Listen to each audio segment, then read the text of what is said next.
told your friend you're not okay? And tell me what's wrong and why you never said you felt that way. And guess you're trying to stay strong. Going to hear a conversation between an agent and Scott. First, you have some time to look at questions 1 to 5.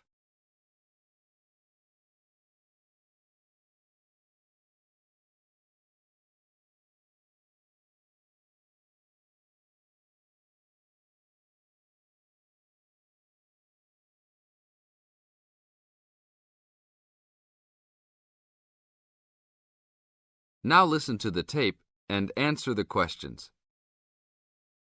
Howdy, what can I do for you? I'm here to ship some things back to China. Okay, we can do that. Shipping things back, eh? Have you lived there before? Yeah, I lived there for 3 years and came back 2 years ago. Now I'm going back to start my own business. Really? Did you ship things with us last time? No, I used a Chinese shipping agency. Well, I'll just let you know that rates have changed recently. So I don't know if they'll be comparable to what you paid before. It doesn't matter to me. My company's paying for it. Aha, then it's nothing off your skin, right? Okay, I'll need your name and where you need to go to pick up the items to be shipped. My name is Scott Linder, Linder, and I live in upstate New York, Saratoga Springs. Oh, sure, I know that place. I go to the races there. Great town. What's the zip there again? 770425. And the street address is 412 West Lake Road. 770425 Westlake, got it. And how big of a container are you going to be looking for? Well, I didn't have a container last time, and I don't think I'll need one this time. I think that I'll have about 6 cubic meters. We can get a subsection of a container then. How big is that? It's 2 meters wide and 3 meters long. 2 meters high, right? Yes, sir.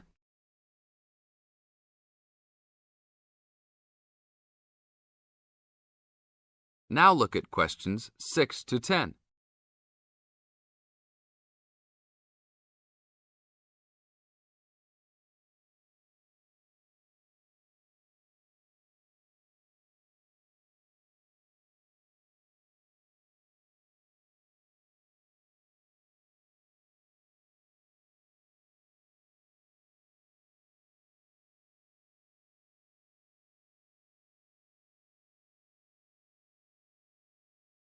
As the talk continues, answer questions 6 to 10. And for customs, I need to know what sort of items will you be shipping? Mostly furniture. But we'll also have quite a few boxes of books too. Any clothing? Nope, but we'll have some bicycles and wood that we use for a loft bed. Be careful with those bicycles. I hear bicycle theft is a big problem in China. Not if you know how to secure your bikes and where to store them. Well, good luck. How valuable do you want me to list the entire shipment as being? Let's say about $3,500. Great. Now you'll also have to go over to the customs department to check with them about shipping the wood over to China. I know there are concerns about termites, bugs, etc.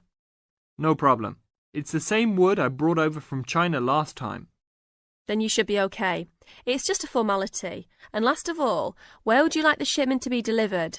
Well, I will live in Beijing, but let's ship it to Tianjin. My company will pick it up there. That's all right then. Have a nice trip. Thanks for your help.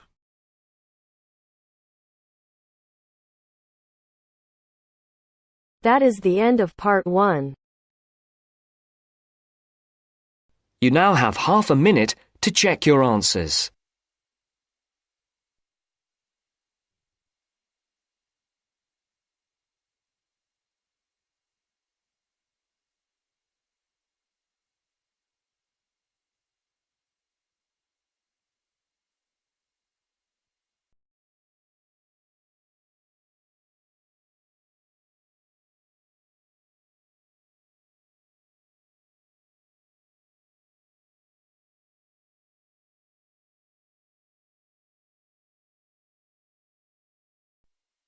Now turns to part 2.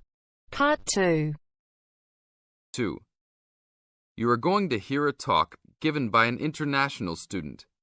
First, you have some time to look at questions 11 to 16.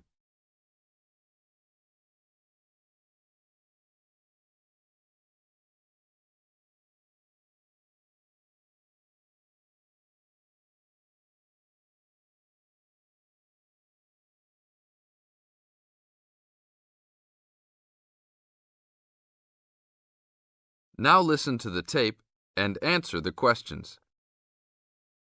As an international student coming from Sierra Leone, it gives me great honor to give these opening remarks and welcome you all to Ashesi University, where excellence is the code.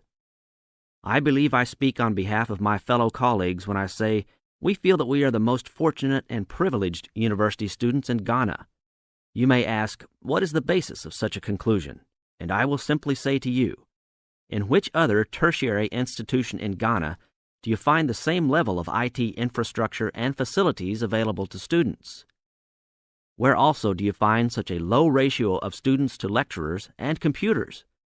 In which other educational institution do you find 55% of students on some sort of financial aid, who in addition enjoy services and benefits such as job placement after graduation, on-campus employment that pays above the minimum wage, a supply of textbooks, and access to online databases? Ladies and gentlemen, there is no other institution of higher education in Ghana today that matches the learning environment and the quality of instruction at Ashesi. I could continue listing reasons why we students feel this way, but I only have 5 minutes for this speech. Believe me, I could go on for hours. At Ashesi, everyone is considered a leader and is treated special. Ashesi equips us with the necessary determination, strength, and belief in ourselves to be able to achieve our goals. We are being taught to think outside the box and to question and challenge our assumptions about the world we live in. This, ladies and gentlemen, is one of the benefits of a liberal arts education, which seeks to broaden our intellectual capacity.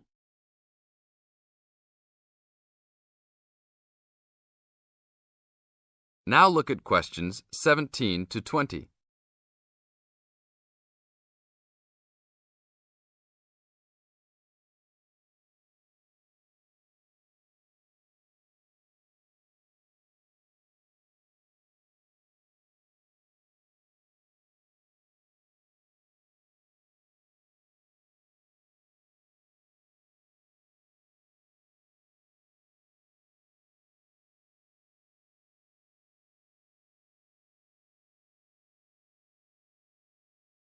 As the talk continues, answer questions 17 to 20. At Ashesi, we are also exposed to real-life situations and learn how to deal with them through a practical and vigorous academic program, as well as various seminars in which prominent leaders in their professions are invited as guests to interact and share their knowledge and experiences. Some people, even some of you in this audience, may believe that tuition at Ashesi is too high, but I say to you that the students here are unanimous in saying it is worth it.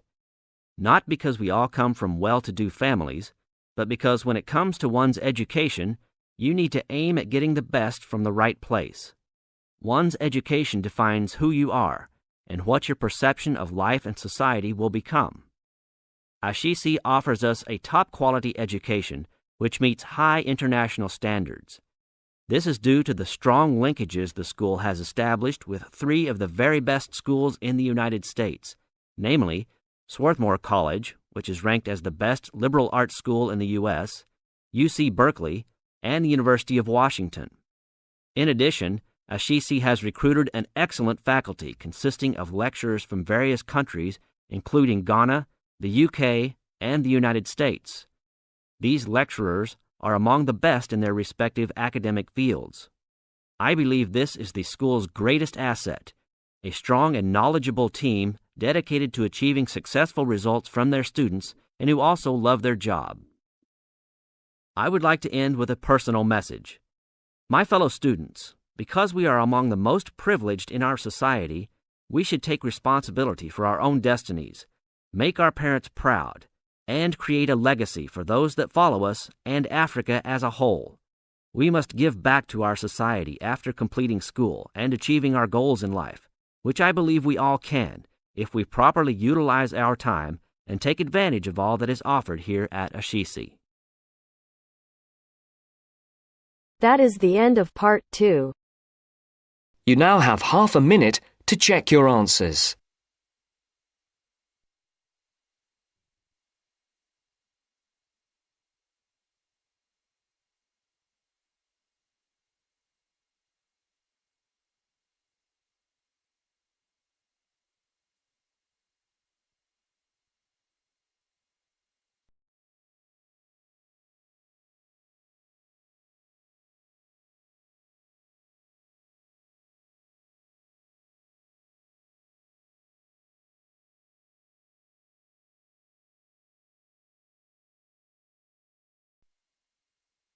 Now turns to part 3.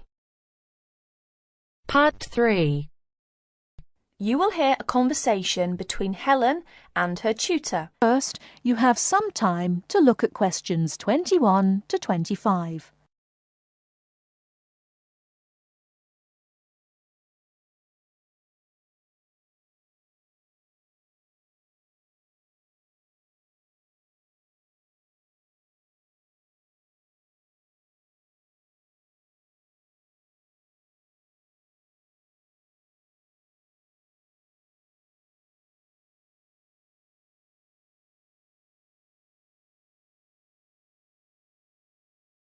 Now, listen carefully and answer questions 21 to 25. Come in. Ah, it's you, Helen. What can I do for you? Well, it's about that essay on non-verbal communication. I'd like a bit of advice, if that's all right. By all means. That's what I'm here for. How can I help you? It's about that survey you asked us to carry out about body language. Oh, yes. I asked you to investigate what sort of touching is permissible between friends of the same sex and friends of the opposite sex. That's it. And then you wanted us to go on to compare the answers we obtained from people from our own culture with the answers of people from other cultures. Well, that shouldn't be too difficult. There are students here from dozens of cultures, including Asia and the Middle East. Go and ask them. That's the problem. I'm not sure how to word the questions. Before you hear the rest of the talk, you have some time to look at questions 26 to 30.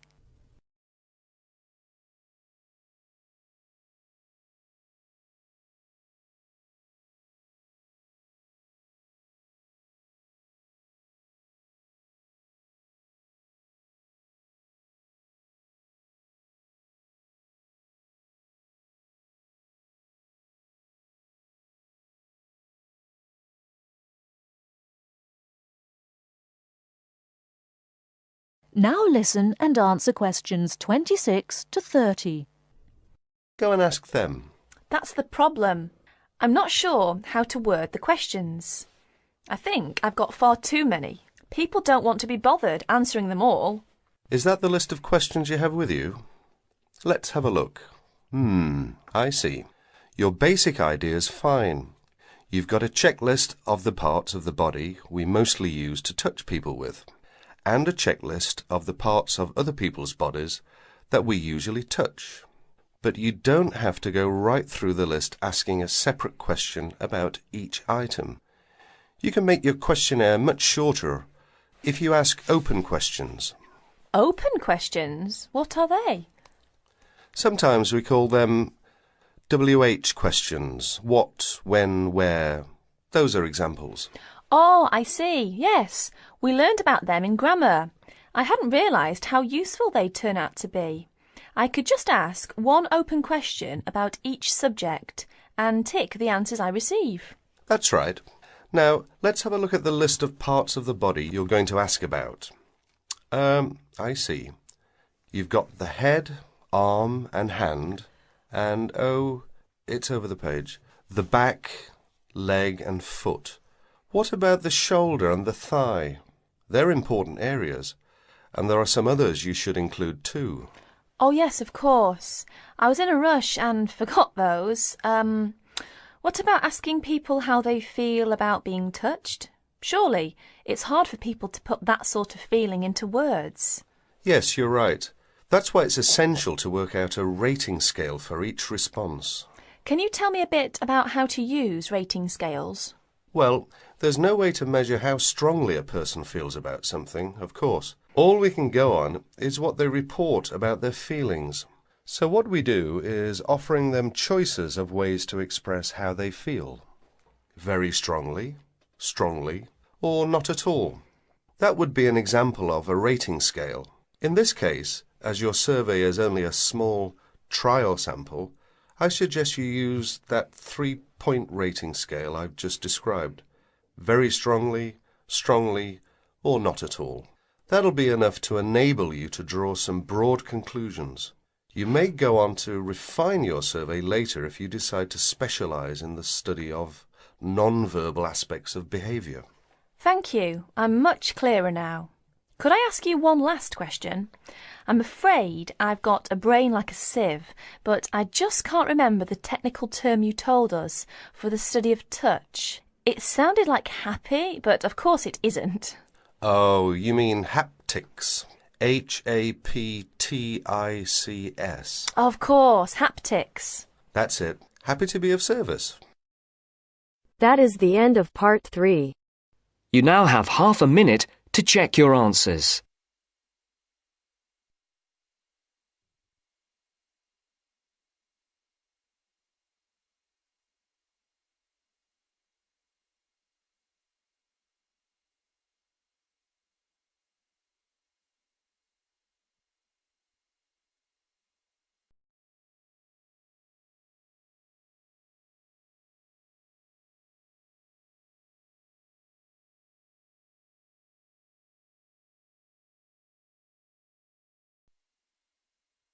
Now turns to part 4.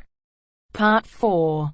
You are going to hear a lecturer giving a talk on a type of fundraising for business called crowdfunding. First, you have some time to look at questions 31 to 40.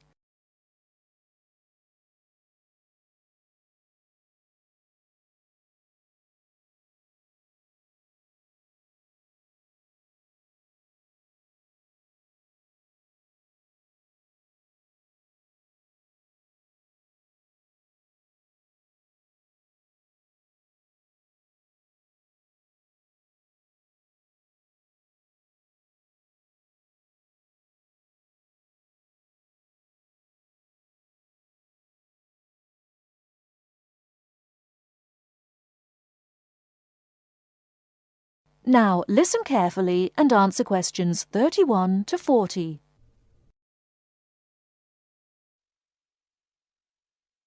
Good morning, everyone. Today we're continuing our look at funding opportunities for small startup businesses. The emergence of social media has given companies the ability to connect with fans and potential customers directly. On the back of the growth in social media, a model of raising finance has emerged known as crowdfunding. This revolutionary way of raising finance began with micro-lending in the 90s. More recently, an equity-based model has emerged that allows people to invest directly in a new company. We're going to examine this in more detail later, but let's turn first to a third model, which I'll term a fan-based model. With this model of crowdfunding, individuals are encouraged to give an amount of money to support the launch of a project or initiative without the promise of any financial return. Instead, there's a reward for donating. This contrasts with the micro-lending model, which would require a return on investment, and the equity-based scheme, which may offer shares. Crowdfunding portals or websites allow the business concerned to present the initiative along with the financial target required. There's a fixed time limit for fundraising, and if the target amount is reached, all donations are paid to the company or individual. Whether it's an author planning to write a new book, an independent film company looking to make a new film, or a technology company with an idea for an app, the person or company needing funding would turn to its fan base for support. This is managed through one of the many crowdfunding online portals that have emerged. Of course, a fan or supporter of a particular initiative is likely to give money anyway. But donation-based crowdfunding will often make donating even more attractive by offering a rewards-based incentive scheme. Let's take a film company, for example, that needs funding for a new film. For a small set donation, the donor might be offered a free ticket to the premiere or a DVD of the film. A larger set donation might be rewarded by the chance to attend a launch event when the film goes live. Those people who make bigger donations could even be offered the chance to meet the cast of the film, whilst the highest level donation could see the person's name mentioned in the film credits. For companies that already have a significant fan base, crowdfunding offers a fantastic opportunity to raise money quickly from a large number of people, each of whom donates just a small amount of money. Compare this to the time and effort that would be needed to sell your idea to investors or your bank manager, particularly in an age when raising finance can be difficult. The company may also have links with partner companies or organizations that run fundraising events. In this case, you can significantly increase participation by working with these organizations to promote your crowdfunding project. Another significant advantage is that you can reach out to your fan base for feedback on the project while it's being developed, thus making the final product more appealing.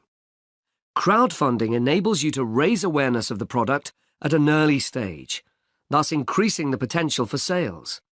With so many people behind you, it can also act as a great incentive to get the best possible product out on time and on budget. However, there are disadvantages to bear in mind. The model can be described as all or nothing. If you don't reach the monetary target required in the agreed time, all promises of donations are cancelled and no money is paid, leaving you back at square one. Should this happen, or still worse, you receive the funding but are unable to come up with the product, not only will your fans end up disappointed, but the portal will record the fact that you failed to reach your target, or that the initiative failed. Fulfilling all the pledges that you've made to people can also be very time-consuming. For example, remembering to send out copies of books or free cinema tickets can sometimes be forgotten in the excitement and frenzy of launching your product. People sometimes forget to factor in the cost of rewards when calculating profit margins. But these can be significant. And finally, if you have a small fan base, for example, you're a new company or have a small social media footprint, raising awareness of your initiative will be challenging. These drawbacks aside, donation-based crowdfunding is a wonderful opportunity for individuals or small startups to raise funds for that exciting new project whilst reaching out and connecting to the people who are most likely to support and promote your work for you. That is the end of part 4. You now have half a minute to check your answers.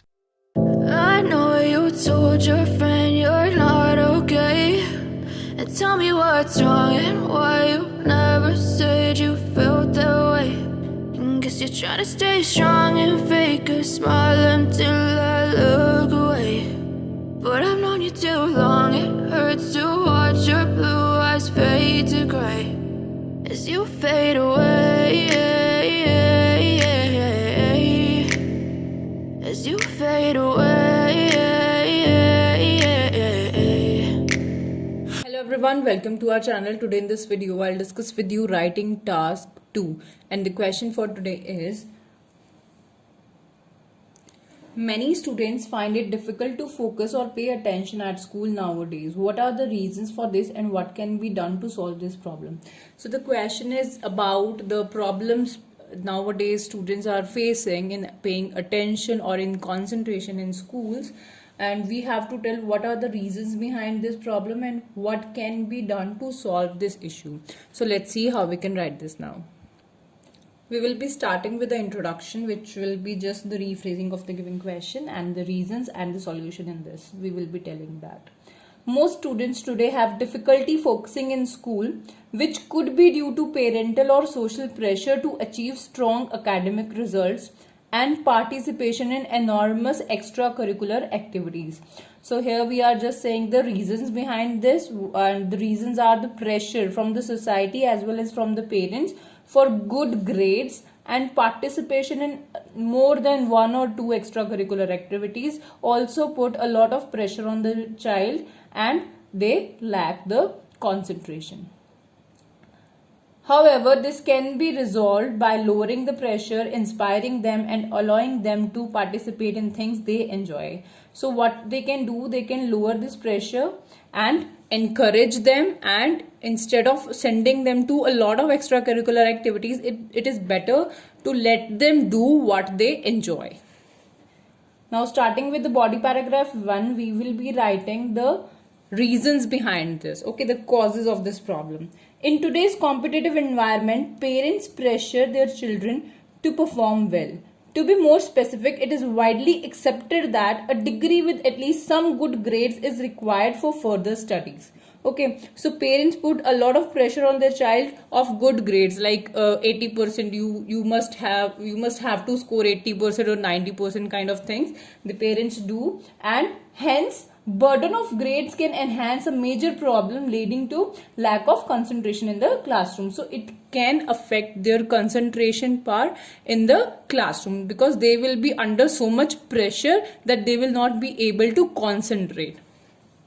Moving further, aside from that, participation in a massive number of extracurricular activities may cause students to lose focus or attention in school, as the enrollment puts them under more pressure because they have to concentrate on these activities under their parents' pressure. So it will also, sending them to the extracurricular activity also put them under a lot of stress, strain or pressure, we can write, and it could also lead to the lack of concentration in the school.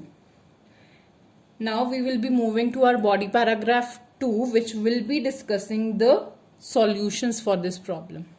Encouragement, and in particular lessening the pressure or strain of scores on the youngsters, could be a viable approach. So it could be a possible approach that the parents should lessen the pressure of good grades from their children. For instance, if parents instill in their children the belief that whatever they are learning is to gain information and that grades are just numbers, the children will excel in the future. So instead of putting pressure, they should encourage them that you should, gather the information, you should learn the information instead of focusing on the grades. Apart from that, rather than involving them in numerous activities, it is preferable to teach them whatever interests them. So instead of sending them to a lot of activities, it is better to let them do what they like.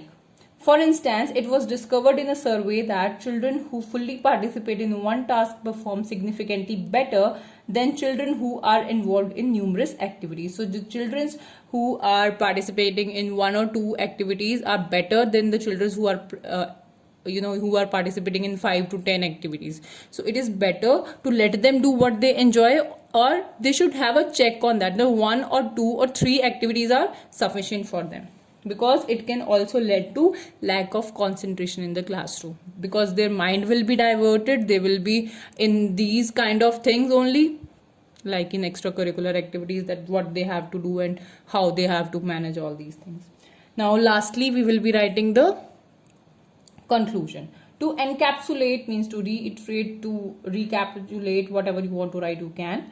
Nowadays, students find it challenging to concentrate in school due to academic pressure or distress from society and parents, and excessive participation in extracurricular activities. So the reasons are the pressure from the society and excessive participation in the extracurricular activity. Nevertheless, this could be mitigated, means this could be controlled, or this could be lessened by lowering the pressure of marks and allowing the students, or allowing them to participate in the activities that they like the most. It is not that we should force them to do these things. They should, like the things.